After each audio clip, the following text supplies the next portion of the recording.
यहाँ शपथ में जय फिलिस्तीन कह दिया।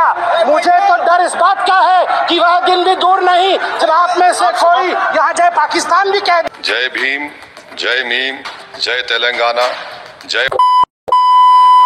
তো বন্ধুরা সবাই কেমন আছো? আশা করি সবাই ভালো আছো। এমআইএম চিফ ব্যারিস্টার আসাদউদ্দিন ওয়েসিজি শপথ গ্রহণের সময় জয় ফিলিস্তিনের স্লোগান দেওয়ার পর তার উপর বিভিন্নভাবে হামলা করা হয়েছিল। যেমন তার বাড়িতে গিয়ে ইসরায়েলের ঝান্ডা লাগানো থেকে শুরু করে তার বিরুদ্ধে বিভিন্ন জায়গাতে প্রোটেস্ট করা হয়েছিল। তো বন্ধুরা আজকে যে ভিডিওটা আপনাদের দেখাবো সম্বিত পাত্রাজির এটা ভিডিও সোশ্যাল মিডিয়াতে ভাইরাল হচ্ছে। তো চলুন সম্বিত পাত্রাজি আসাদউদ্দিন ওওয়াইসির ব্যাপারে কি বলছে ভিডিওটা দেখুন এবং বেশি বেশি করে হোয়াটসঅ্যাপ এবং ফেসবুকে শেয়ার করে দিবেন।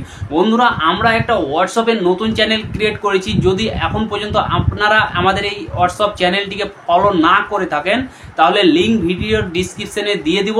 আপনারা এখান থেকে ক্লিক করে আপনারা হোয়াটসঅ্যাপ চ্যানেলটি ফলো করে নেবেন এবং স্ক্রিনে যে লেখাটি শো হচ্ছে আপনারা হোয়াটসঅ্যাপে গিয়ে সার্চ দিলেও আপনারা ফলো করতে পারবেন। ভিডিওটা দেখার পরে আপনাদের কি মতামত নিচে কমেন্ট বক্সে লিখে অবশ্যই জানাবেন।